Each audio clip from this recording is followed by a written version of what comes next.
We found out our daughter was switched at birth, but meeting her broke us even more. When our daughter Lily was 10, she needed a simple pre-surgery blood test. The doctor called us in, his face pale. "There's something strange," he said quietly. "Her blood type doesn't match either of yours. My husband and I both have type A positive blood, but Lily's test showed O negative, something that shouldn't be genetically possible. First we thought it was a lab mistake. But after another test and a DNA check, the truth shattered us. Lily wasn't biologically ours." The hospital launched an internal review and eventually traced the records from the maternity ward where Lily had been born.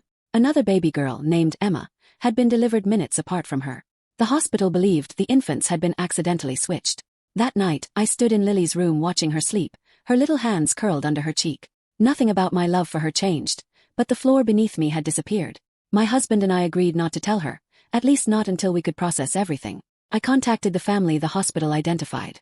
A woman answered, cautious and confused. I told her what we'd learned, that we only wanted to talk to make sense of it together. She said she needed time. Days turned into weeks. Every few days I reached out again, my messages increasingly desperate. "We just want to meet," I said once, voice trembling. "We're not trying to take anything from you. We only want to know our daughter."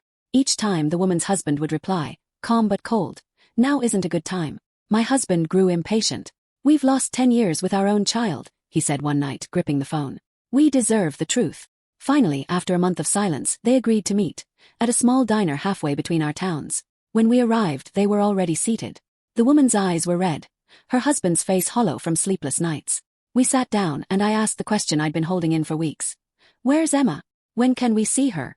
The man stared at the table. "There's something we need to tell you first." I felt my stomach twist. "What happened?" He exhaled shakily.